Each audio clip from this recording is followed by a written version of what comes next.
मेरे प्यारे छात्रों, आप सभी को जय हिंद। आप सब कैसे हैं? उम्मीद करते हैं आप सब अच्छे होंगे, मस्त होंगे, खुश होंगे। आप अपने जीवन में हमेशा आगे की ओर बढ़ते रहें। देखिए, मैं कल पढ़ाया था कि अवतल दर्पण में प्रतिबिंब का बनना, गोलीय दर्पण में प्रतिबिंब का बनना अवतल दर्पण में हम बताए थे। आज हम सभी पॉइंट को एक जगह कर दिए हैं और उस पर हम आज बता देते हैं। कल हम फिगर के माध्यम से बताए थे कि किसका प्रतिबिंब कहाँ बनता है, जब वस्तु कहाँ रखेंगे तो उसका प्रतिबिंब कहाँ बनेगा। हम कल फिगर के माध्यम से बताए थे।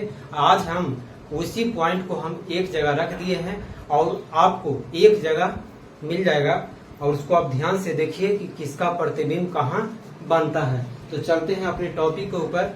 आपको उम्मीद करते हैं कि आप इस वीडियो को शुरू से लास्ट तक जरूर देखें, आपको एग्जाम में क्वेश्चन एकदम नहीं छूटेगा। तो चलते हैं अपने टॉपिक के ऊपर कि अवतल दर्पण में बने प्रतिबिंबों की स्थिति, प्रकृति और आकार। मतलब अवतल दर्पण में बने प्रतिबिंब की स्थिति, प्रकृति और आकार, मतलब उसका आकार कैसा होगा, उसकी प्रकृति कैसी होगी और उसकी स्थिति कैसी हो सकती है। तो चलते हैं। जब वस्तु, पहला पॉइंट है कि वस्तु हम अनंत पर रखेंगे तो उसका प्रतिबिंब कहाँ बनेगा? एक पर बनेगा। वस्तु जब अनंत पर रखेंगे तो उसका प्रतिबिंब एक पर बनेगा। प्रकृति कैसा होगा? वास्तविक और उल्टा होगा। आकार कैसा होगा? तो वस्तु से बहुत बड़ा, बहुत छोटा होगा। जब वस्तु अनंत पे रखेंगे तो उसकी आकार कैसा होगा? वस्तु से बहुत छोटा होगा, वस्तु से बहुत छोटा होगा। दूसरा नंबर की जब वस्तु सी तथा अनंत के बीच रखेंगे तो उसकी स्थिति कैसी होगी? सी तथा एफ के बीच प्रतिबिंब बनेगा। जब वस्तु हम सी तथा अनंत के बीच रखेंगे तो उसका स्थिति कहाँ बनेगा? सी तथा एफ के बीच बनेगा। कैसा बनेगा? तो वास्तविक और उल्टा बनेगा। कैसा होगा? तो वास्तविक और उल्टा होगा। आकार उसका कैसा होगा? तो वस्तु से छोटा होगा। वस्तु से कैसा होगा? खाली छोटा होगा। ठीक है। तीसरा नंबर की जब वस्तु हम सी पर रखेंगे, सी का मतलब वक्रता केंद्र पर रखेंगे। जब वस्तु हम सी पर रखेंगे तो उसकी स्थिति कैसी बनेगी? कहाँ पे बनेगी? सी पर ही बनेगा। जब वस्तु सी पर रखेंगे तो उसकी स्थिति कैसी, कहाँ बनेगा? सी पर ही बनेगा। और कैसा होगा? तो वास्तविक और उल्टा। वास्तविक और उल्टा होगा। वस्तु के कैसा होगा? आकार बराबर होगा। जब सी पर बन रहा है तो साइज बात है कि उसका आकार बराबर होगा। चौथा नंबर की जब वस्तु एक तथा सी के बीच रखेंगे, एक तथा सी के बीच रखेंगे तो उसका स्थिति कहाँ बनेगा? सी तथा अनंत के बीच बनेगा। सी तथा अनंत के बीच बनेगा। और कैसा होगा? तो वास्तविक और उल्टा होगा। कैसा होगा? वास्तविक और उल्टा होगा। कैसा होगा? तो वस्तु से बड़ा होगा, वस्तु से बड़ा होगा, वस्तु से बड़ा होगा। अगला है कि जब वस्तु हम एफ पर रखेंगे, मतलब फोकस पर, जब वस्तु हम एफ पर रखेंगे तो उसकी स्थिति कहाँ पे बनेगा? अनंत पे बनेगा। जब अनंत पे रखेंगे थे तो एफ पर बना था और एफ पर रखेंगे तो कहाँ बनेगा? अनंत पे बनेगा। कैसा बनेगा? तो वास्तविक और उल्टा होगा। कैसा होगा? आकार तो वस्तु से बहुत कैसा होगा? बड़ा होगा। ये वस्तु से बहुत छोटा हुआ था, ये वस्तु से बहुत बड़ा कब होगा? जब हम उसका वस्तु कहाँ रखेंगे? एक पर रखेंगे तो वस्तु से बहुत बड़ा बनेगा, आकार होगा। और छठा नंबर है कि जब वस्तु हम पी तथा एफ के बीच रखेंगे, जब वस्तु पी तथा एफ के बीच रखेंगे तो कहाँ बनेगा? दर्पण के पीछे, आभासी और सीधा होगा, वस्तु से बड़ा होगा। जब यहाँ एक बार ध्यान दीजिएगा कि अवतल दर्पण में हमेशा वास्तविक और उल्टा उसकी प्रकृति होती है। और देखिएगा कि अवतल दर्पण में जब ध्रुव के तरफ हम वस्तु को रखते जाएंगे, जितने नजदीक जाएंगे उसका स्थिति उतना ही दूर बनेगा। जितना नजदीक जाएंगे उसका स्थिति उतना ही दूर बनेगा। और अवतल दर्पण में हमेशा वास्तविक और उल्टा होता है। कब? जब दर्पण के पीछे प्रतिबिंब नहीं बनेगा तब। जब दर्पण के पीछे प्रतिबिंब बनेगा तो इसकी प्रकृति कैसी होगी? आभासी और सीधा होगा। आकार कैसा होगा? तो वस्तु से इसका क्या होगा? वो तो स्थिति जहां वस्तु रखेंगे उसके अनुसार उसका आकार बनता है।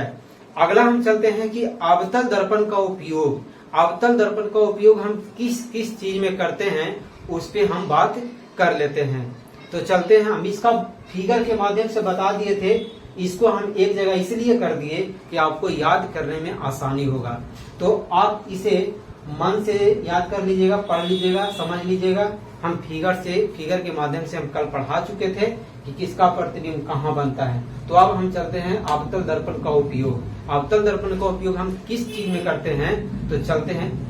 देखिए, अवतल दर्पण का उपयोग हम किस किस चीज में करते हैं। अवतल दर्पण का उपयोग समझिए कि अवतल दर्पण का उपयोग हम किस किस चीज में करते हैं। पहला, हजामती बनाने के रूप में, मतलब दाढ़ी बनाने के रूप में जो हजामत होते हैं वो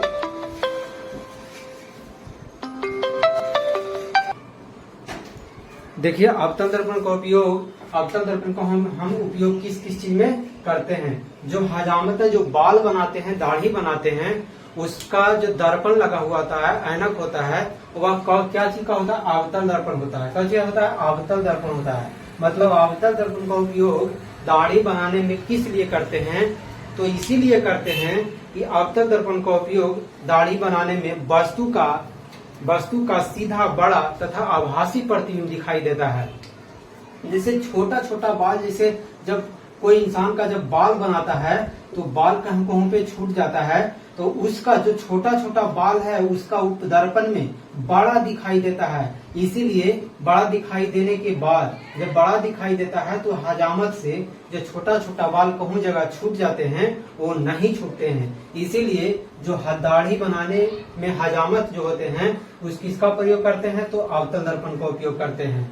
दूसरा, आप टॉर्च में देखे होंगे, टॉर्च में वाहनों के हेडलाइट या सर्च लाइट में जो हेडलाइट होता है बल्ब का, उसमें कौन सा दर्पण होता है, अवतल दर्पण होता है। और जो टॉर्च हम लोग का होता है उसमें कौन दर्पण होता है, तो अवतल दर्पण होता है। टॉर्च के जो आगे शीशा होता है उसमें भी अवतल दर्पण होता है। अगला है कि रोगियों के नाक कान, जो डॉक्टर जब देखते होंगे, आप हॉस्पिटल में जाते होंगे तो नाक में या गला में या दांत में कोई रोग होता है, वो ऐनक से जो देखता है वो कौन सा दर्पण होता है, तो अवतल दर्पण होता है। बाबू, कैसा दर्पण होता है, अवतल दर्पण होता है।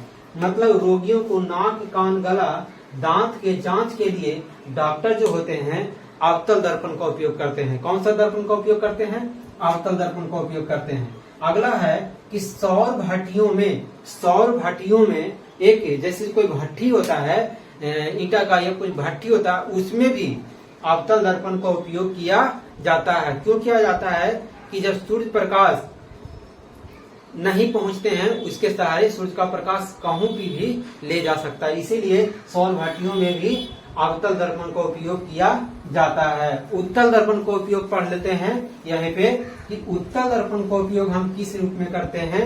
आप पहला जानते होंगे कि साइड मिरर के रूप में। मतलब उत्तल दर्पण का उपयोग होता है स्कूटर में, मोटर कार में और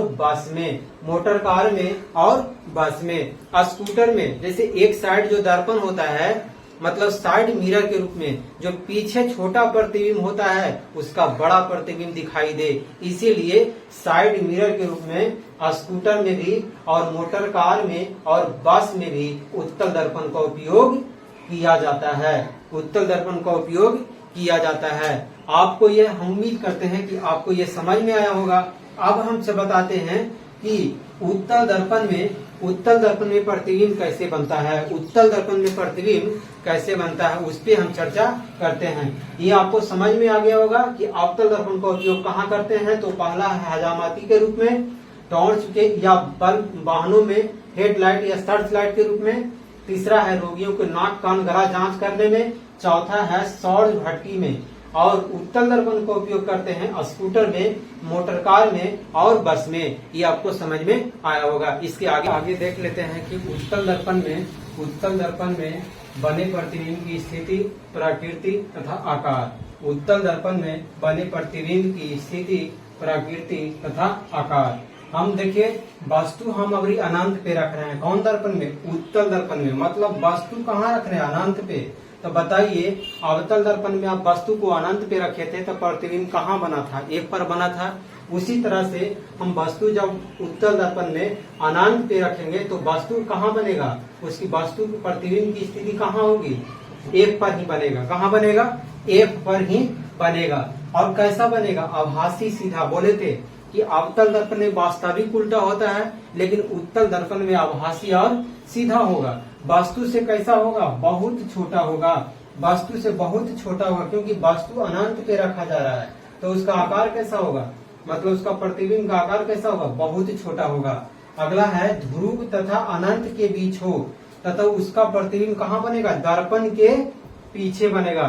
दर्पण के पीछे बनेगा। कहाँ पे बनेगा? ध्रुव तथा एफ के बीच बनेगा। ध्रुव तथा एफ के बीच बनेगा। कैसा होगा? प्रकृति, तो उसका प्रकृति आभासी सीधा होगा। उसका प्रकृति कैसा होगा? आभासी सीधा होगा। आकार कैसा होगा? वस्तु से कैसा होगा? छोटा होगा। वस्तु से छोटा होगा। तो हम इसको बना करके देख लेते हैं कि वस्तु ध्रुव तथा अनंत के बीच हो।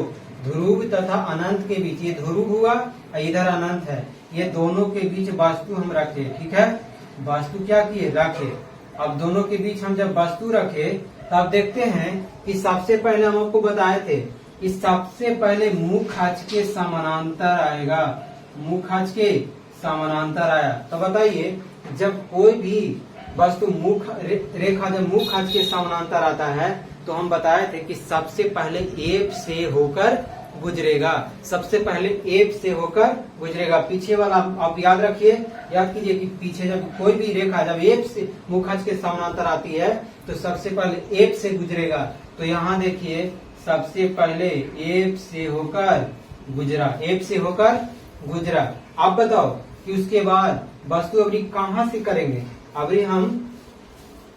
अभी हम सी से गुजारते हैं। वस्तु अभी हम कहाँ से गुजारते हैं? सी से गुजारते हैं। आप कहिएगा कि सर यहाँ डॉट लाइन से यहाँ सी है। ठीक है, यहाँ सी है। अब बताइए कटान बिंदु यहाँ आया, तो बताइए ये कटा, तो उसका आपको दिखाई दे रहा कि मान लिया जाए ये वस्तु है, ये वस्तु है और वस्तु यहाँ है, तो बताइए इसका प्रतिबिंब कहाँ बना? एफ है, अति ध्रुव तथा एफ के बीच बना। ध्रुव तथा एफ के बीच इसका प्रतिबिंब की स्थिति बनी ना। देखिए ध्रुव तथा एफ के बीच इसकी स्थिति बनी। मतलब पहले पैरेलल आया, उसके बाद हम कहाँ से गुजारे? सी से होकर रेखा गुजारे। तो दोनों जहाँ कटान बिंदु हुआ, मान लिया जाए यहाँ ए डैश देते हैं, कटान बिंदु हुआ, उसी को इसका प्रतिबिंब की क्या बनी? स्थिति बनी। प्रतिबिंब की क्या बनी? स्थिति बनी। मतलब जब वस्तु हम ध्रुव तथा अनंत के बीच रखेंगे, तो दर्पण के पीछे बनेगा। कब? जब उत्तल दर्पण में रखेंगे तब। अब ध्रुव तथा एफ के बीच बनेगा, आभासी सीधा होगा, वस्तु से कैसा होगा? छोटा होगा। आपको ये पॉइंट समझ में आ गया होगा। आपको हम उम्मीद करते हैं कि आपको समझ में आया होगा। आप इसे अच्छे से समझिए और आगे देखिए। आगे क्या हम करते हैं? आगे हम बताते हैं आपको कि दो पॉइंट हम बताते हैं। 2 पॉइंट है, 2 पॉइंट को समझ लीजिए क्या क्या है, उस पर हम बात कर लेते हैं। पॉइंट को हम लिखे हैं, आपको ये एग्जाम में बहुत फायदा करेगा। देखिए पहला पॉइंट हम लिखे हैं नोट में पहला पॉइंट लिखे हैं कि अवतल दर्पण की वक्रता त्रिज्या r, अवतल दर्पण की वक्रता त्रिज्या r तथा फोकस दूरी f ऋणात्मक होती है। मतलब माइनस, ऋणात्मक होती है। अवतल दर्पण की वक्रता त्रिज्या r, ठीक है, वक्रता त्रिज्या को r का से सूचित करते हैं, वक्रता त्रिज्या तथा फोकस दूरी f ऋणात्मक होती है। ऋणात्मक के मतलब माइनस होती है। दूसरा है कि उत्तल दर्पण की वक्रता त्रिज्या और फोकस दूरी, वक्रता त्रिज्या और फोकस दूरी क्या होगी? धनात्मक होगी। वक्रता त्रिज्या और फोकस दूरी धनात्मक होती है। मतलब अवतल दर्पण की वक्रता त्रिज्या और फोकस दूरी ऋणात्मक होगी, लेकिन उत्तल दर्पण की वक्रता त्रिज्या और फोकस दूरी धनात्मक होती है। दर्पण सूत्र हम कहते हैं, दर्पण सूत्र एक आता है फॉर्मूला कि दर्पण सूत्र बराबर होता है, दर्पण सूत्र बराबर लिख सकते हैं 1/v प्लस 1/u बराबर 1/1। ठीक है, दर्पण सूत्र लिख सकते हैं, दर्पण सूत्र की 1/v, दर्पण सूत्र बराबर क्या होता है? दर्पण सूत्र बराबर 1/v प्लस 1/u बराबर 1/f। अभी हम बोले जहां लिखा हुआ है कि v क्या है? v प्रतिबिंब की दूरी है। v प्रतिबिंब दूरी है, u वस्तु दूरी होता है, एक फोकस दूरी होता है। ये कब काम आएगा? जब न्यूमेरिकल आप बनाइएगा, फिजिक्स में जब न्यूमेरिकल बनाइएगा तब आपको इस पॉइंट को आपको झलकेगा, ये काम में आएगा। तो दर्पण सूत्र आप समझ जाइएगा कि 1/v प्लस 1/u बराबर 1/f होता है, जहाँ v कौची होता है? v प्रतिबिंब दूरी होता है, u वस्तु दूरी होता है और f क्या होता है? फोकस दूरी होता है, फोकस दूरी होता है। अगला हम बात कर लेते हैं आवर्धन। उसके बाद ये टॉपिक, ये चैप्टर खत्म हो जाएगा। उसके बाद हम न्यूमेरिकल पे चलेंगे। तो अगला हम बात कर लेते हैं कि आवर्धन किसको कहते हैं। आवर्धन एक पॉइंट से समझिए कि आवर्धन उसको कहते हैं प्रतिबिंब की ऊंचाई और वस्तु की ऊंचाई के अनुपात को आवर्धन कहते हैं। तो हम आवर्धन पे बात कर लेते हैं, ठीक है। समझ लेते हैं आवर्धन, ठीक है। चलिए समझ लेते हैं आवर्धन के बारे में। ये आवर्धन लास्ट टॉपिक है आपका। ये 1 चैप्टर खत्म हो जाएगा, मतलब प्रकाश का परावर्तन समाप्त हो जाएगा। उसके बाद हम न्यूमेरिकल पे बात करेंगे, ठीक है। आवर्धन उसको कहते हैं प्रतिबिंब की ऊंचाई और वस्तु की ऊंचाई के अनुपात को आवर्धन कहते हैं। प्रतिबिंब की ऊंचाई और वस्तु की ऊंचाई के अनुपात को क्या कहते हैं? आवर्धन कहते हैं। आवर्धन को m से सूचित किया जाता है। आवर्धन को स्मॉल m से सूचित किया जाता है। m बराबर क्या लिख सकते हैं? प्रतिबिंब की ऊंचाई और बटा वस्तु की ऊंचाई। m बराबर क्या लिख सकते हैं? प्रतिबिंब की ऊंचाई बटा वस्तु की ऊंचाई। m बराबर h डैश बटा h। m बराबर एक और फॉर्मूला होता है -v बटा u। m बराबर h डैश बटा h या m बराबर -v बटा u। ये सब काम आएगा कब? आपको पूछ देगा एग्जाम में कि आवर्धन बराबर क्या होता है, तो आप फार्मूला से भी कर सकते हैं कि प्रतिबिंब की ऊंचाई और बटा वस्तु की ऊंचाई। शॉर्ट में लिखित में दे दिया कि m बराबर होता है, ऑप्शन में दे दिया इस तरह से, तो आप m बराबर लिख सकते हैं h डैश बटा h या m बराबर दे दिया ऑप्शन में -v बटा u। अगर दोनों देगा तो दोनों ऑप्शन के थ्रू आंसर मारिएगा। एक में देगा -v बटा u तो ये नहीं देगा, और ये देगा तो ये नहीं देगा। तो आप दोनों को याद कर लीजिएगा कि m बराबर होता है h डैश बटा h, एक होता है m बराबर -v बटा u।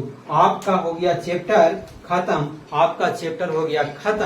आपको ये कहते हैं कि आपको अच्छे से समझ में आया होगा। आप इसे लाइक सब्सक्राइब जरूर करें। आप सभी को बहुत बहुत धन्यवाद। आप जीवन में हमेशा आगे की ओर बढ़ते रहें, आगे विकास करते रहें। आप अपने देश के नाम ऊंचा करते रहें, अपने मम्मी पापा का नाम ऊंचा करते रहें। आप सभी को बहुत बहुत धन्यवाद।